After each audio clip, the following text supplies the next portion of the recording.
Today we have some Borderlands 3 news. We had some gameplay from a trailer / advert that was put online and taken back down, so we're going to have a quick look at that. We also have some new information regarding customization of abilities, specifically looking at modes for this, and also some more information on the Super Deluxe and Collector's Edition equipable XP and loot drop boosts, and what that basically means. And some more hidden messages and secrets that hint at an old character returning. My name is Ryan Central, and the first thing I wanted to mention is a bit of an announcement. I am incredibly lucky and proud to announce that I'll be one of the first few people to play and also stream Borderlands 3. This will be happening in LA on May the 1st. This is thanks to 2K, specifically the UK team, for the opportunity in covering flights and stuff, but I'm not just here to gloat. I wanted to specifically ask you guys, what do you want me to find out from playing the heroes that we get to play, the weapons, the builds, stuff like that? Let me know what you would like me to sort of test, and I can do that whilst I'm there. But without further ado, let's get into the video. It was an Instagram video, so sorry about the quality. Gearbox, the actual post, says play Borderlands 3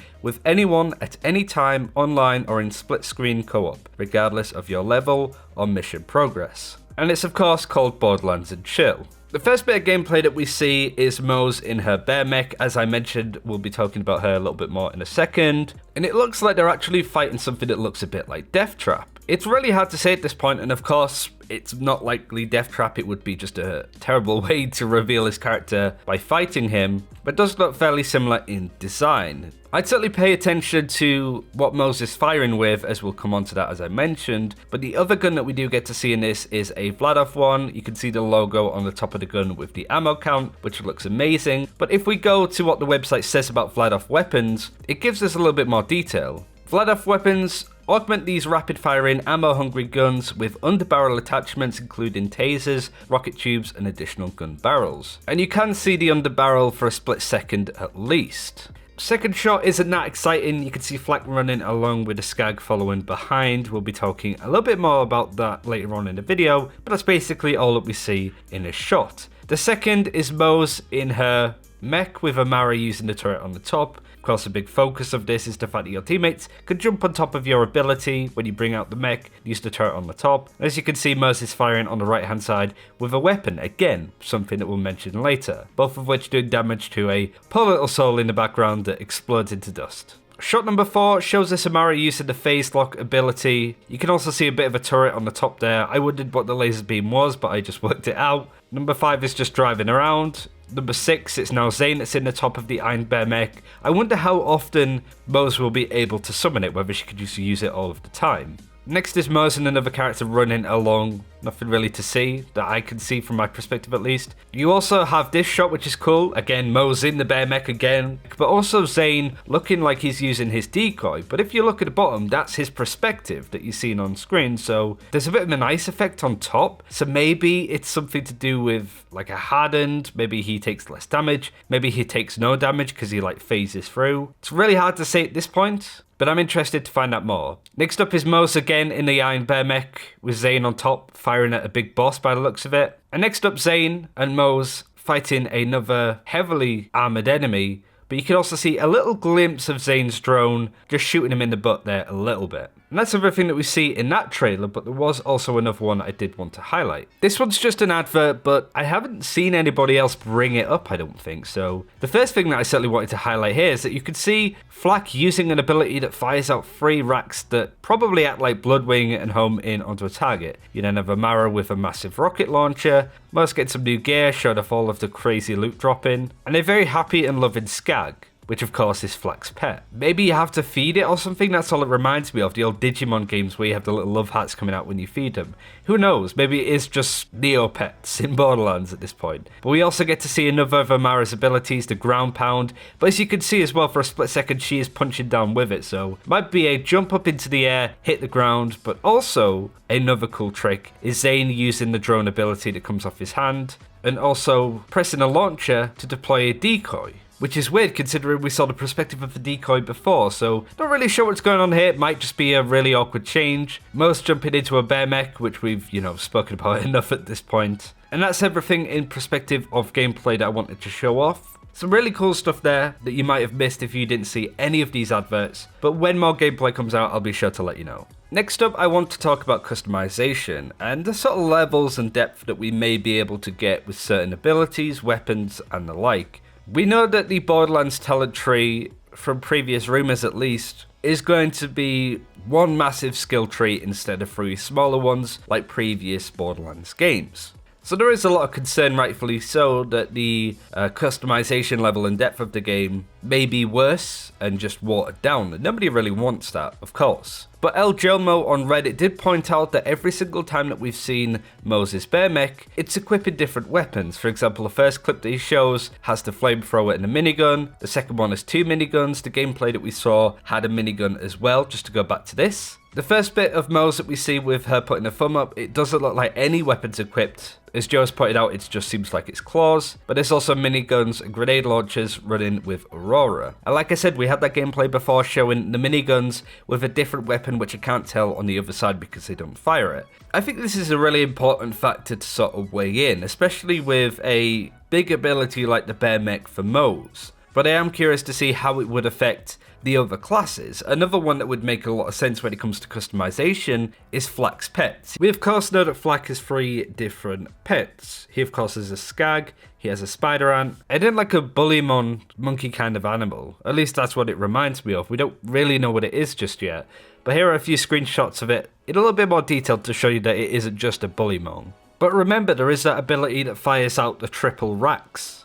So maybe the Rex can also be a pet. It's hard to say, but it seems it's more than just, oh, he gets pets, that's all he can do. No doubt each of these will have specific abilities that they can run. For example, the Skag no doubt is going to have corrosive acid abilities. Maybe the Spider Ant will do electric or fire damage. It's hard to say specifically at this point, but I think it's fair to say that each of the different pets are going to have different characteristics and bring different stuff to the table, either by your personal choice, what you prefer, or what deems it. Like situations where, right, I kind of need to run a skag for this boss because we need their abilities. The question is, of course, how this is going to relate to Amara and Zane. Zane's drone might be a little bit different depending on what abilities and customizations you pick up. But if each of the different classes has the same depth and customization ability that Mose does with the Iron Bear Mech, then that's going to be a really good thing, and it might make up for the fact that we're getting 1 skill tree instead of 3. But it's all up in the air yet, we don't have that confirmed right now. But I think customization is going to prove a big part in the game, at least I hope so. If you go to the Epic Games website, if you haven't blocked it of course, you can see what you would get for the deluxe edition of the game.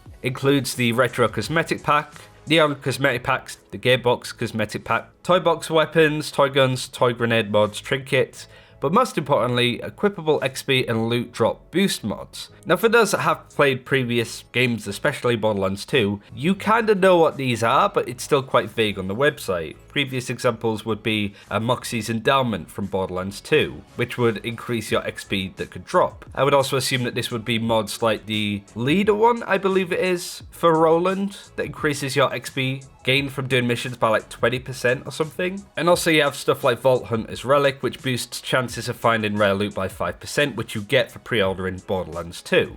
Randy Pitchford mentioned something about it but deleted his tweet. But he did reply correcting himself from what he said before. I can't find the original tweet, but he says, "You completely missed my point. What I think is stupid AF is the idea of building Borderlands 3 to sell like garbage, i.e. selling boosts and loot. That would be stupid, and that some people have been throwing shade on an imagined fear is frustrating as hell." So it's a very like emotional response, but when PC Gamer reached out to 2K, they had a bit more of a formal writing on what these are going to be. While Borderlands 3 is not a competitive game where boosts could lead to direct player advantages and be considered a competitive concern, we still take balance of the progression and loot systems in the game very seriously. We are still fine-tuning these systems in Borderlands, and the benefits to boosts in the Deluxe, Super Deluxe and Collector's Edition will provide. But at this stage, we can confirm that the loot and XP boosts will both be level capped and tied to specific pieces of gear, similar to boosts in past Borderlands games. The intent is to give those players an initial boost, but not something that permeates the entire Borderlands 3 experience indefinitely.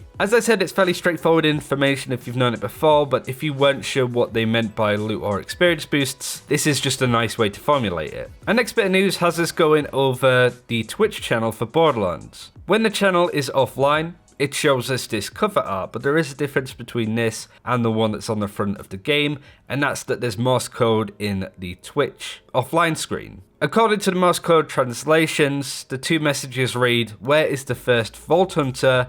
and secondly, "Who is the Destroyer?" A lot of speculation is going to come out of this. Maybe the Destroyer returns for the third game. The final boss in Borderlands 1 was of course very anticlimactic, but hopefully this sort of brings his story and narrative around to sort of finish it in a much more meaningful way. That's the hope at least. But I do love that we're having these secret messages and hidden codes in a lot of stuff to do with Borderlands 3, and no doubt we'll have more going on as we launch into the game and so on and so forth, but I do like this one, makes me quite excited for the story of Borderlands 3. And finally, I'll mention this one really quickly because it's not that big of a deal, unless you're a massive Reese fan, in which case, I've got some bad news. Troy Baker, of course, plays Reese in Tales from the Borderlands. Honestly, one of my favourite games of all time. The humour just is nailed, and the soundtrack, do I need to mention Busy Earning? Or To the Top, really? But we do know that Reese is going to be in Borderlands 3. Somebody asked him if he's going to reprise that role in this game, and he said he'd love to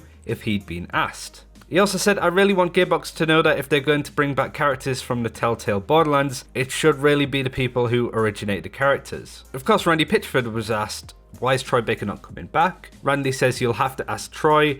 I was told by the audio director that he turned it down. Fortunately, with how Reese appears in the game, I don't think it actually matters at all. You'll see for yourself when the game comes out, and you may disagree with me on that or not. Well, I hope that Reese doesn't die, for one, but maybe he's just going to be like a minor character in a sense that he'd just be saying a few things now and again. Who really knows? But I hope that he doesn't die. I hope that he has a meaningful part, but from the sounds of it, maybe not. But it's nice to see that he's doing well. It'd be nice to know exactly what happens at the end of Tales from the Borderlands, but who knows? But with that said, let's end the video. We've gone over quite a lot of stuff. I'm very excited to be able to go and play Borderlands 3 on May the 1st. But as I said in the comments below, if you want me to find out stuff like look at builds, look at specific weapons, myth bust some things that you'd want to find out, let me know in the comments below and I'll be sure to help you out there. Thanks for watching, and I'll see you guys very soon. Take care, see you then.